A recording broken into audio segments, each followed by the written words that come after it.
il suffit parfois juste de s'arrêter pour bien voyager. Et quitte à prendre un peu de hauteur, autant aller sur le toit de la tour d'Armor, la plus haute tour de la ville, une sorte de phare.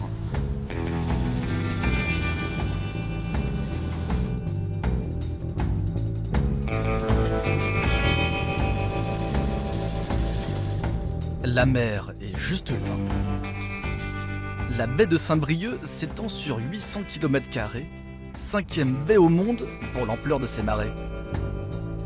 Alors on est parti à quelques kilomètres de Saint-Brieuc pour enfin se rapprocher de la mer. Sur le chemin des écoliers, en direction de Bouteville, ce n'est toujours pas le tourisme balnéaire. Et là où on pouvait s'attendre à trouver un chantier maritime ou de vieux grémont, c'est une toute autre histoire qui se joue.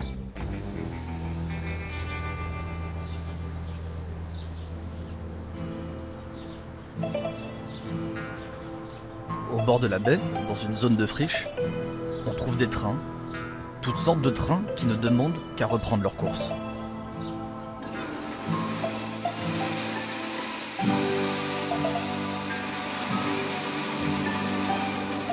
Ah merde!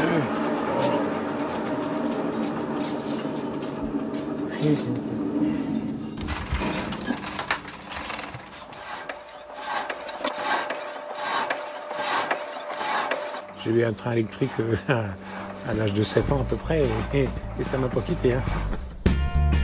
Sans l'aide de personne, tous les week-ends à l'ouvrage, Jean-Luc et ses collègues se sont lancés dans une aventure un peu folle. Donc, nous, on ne prétend pas faire un chemin de fer complet, hein, mais refaire au moins un tronçon du réseau qui existait, alors qu'il partirait donc d'ici de Langueux pour aller jusqu'au port du Légué, qui se trouve à environ 7 km, en suivant la mer, en suivant le rivage, d'un bout à l'autre. On n'est pas tout jeune, hein. Il a 60 ans, tiens, regarde. Oh là, ça c'est du jeu, ça. Ouais. Et les courroies, là, elles sautent pas. Il n'y a pas de Ah risque. si, elle a sauté tout à l'heure, là. Ah, On met de la résine. oui, c'est ça. Comment ça s'appelle, ça? C'est de la résine de pain pour pas que ça patine. Et tu trouves ça où? On n'en trouve plus. Ah, voilà. Non, on n'en trouve plus.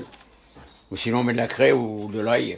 De l'ail? Tête d'ail, ouais. Ah ouais? Ouais, ça colle. Ouais, On va la se mettre en- tête, la on tête va se d'ail, ça On va poisse. se mettre en cultiver, les Ouais, gars. non, c'est vrai. Ah ouais?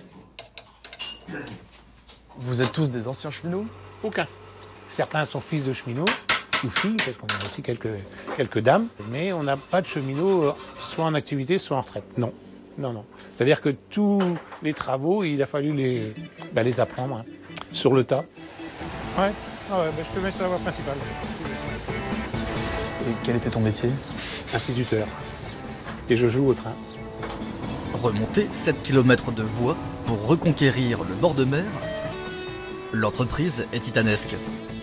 Mais aller voir piloter leurs antiques machines, rien ne semble pouvoir arrêter ces fondus du rail. Et pour comprendre l'origine de cette folie douce, c'est au fond d'un hangar qu'il faut aller chercher.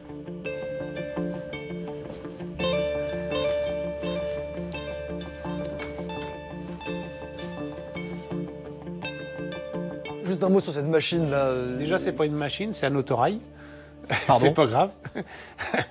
Donc moi, oui, je suis allé dedans plusieurs fois, parce qu'à l'époque, c'était le moyen de transport le plus performant. Cette machine là précisément ou ce modèle là? Non, celle-là, parce qu'il y en a eu que deux comme ça.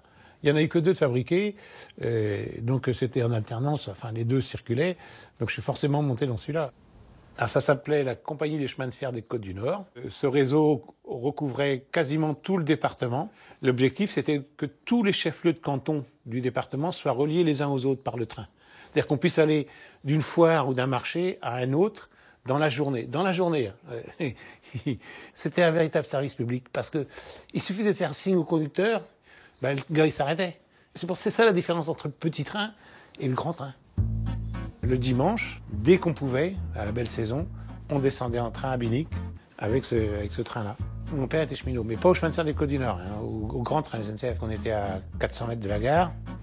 En tant que cheminot, il habitait pas loin. Donc on avait déjà le pique-nique de près. C'était le seul jour où on avait le droit à la limonade, parce que ça, c'était génial.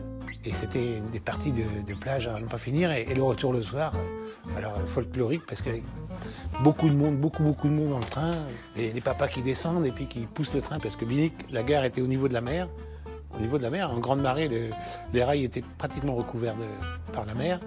Et donc, le temps de remonter, c'était un peu compliqué le dimanche soir quand le train était archi plein. Ça reste, ça m'a marqué. Les premières lignes ont été ouvertes en 1905. Et la dernière, la ligne Saint-Brieuc-Paimpol, a fermé le 31 décembre 1956. J'y étais. C'était impressionnant, hein. Il y avait 40 000 personnes tout le long du parcours pour dire adieu au petit train. T'as quel âge à ce moment-là? 5 ans. Donc t'es encore ému par le train? Ouais, puis mon père craint qu'un jour, un train ne t'émeuve plus. Tout est dit.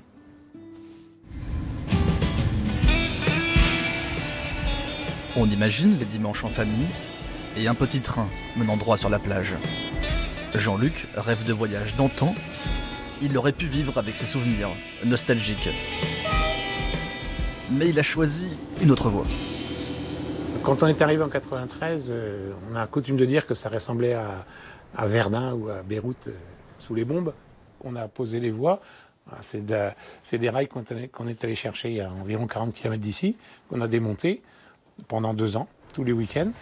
Et puis on les a ramenés, et puis on a commencé à monter les voies ici. Et puis petit à petit, le réseau s'est agrandi, et puis on a récupéré du matériel roulant qui vient principalement de toute la France, mais quelquefois de l'étranger.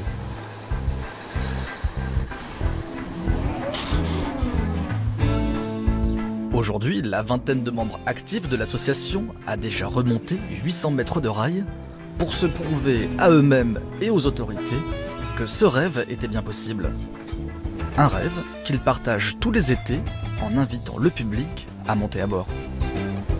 Hop là! C'est pas long, hein? Bah non, hein. S'il est grand le train, il fait beaucoup de bruit.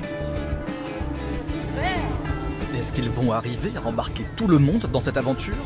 Rien n'est moins sûr, mais à voir ces jeunes hommes sur leurs antiques machines, peu importe la destination, le voyage est bien là.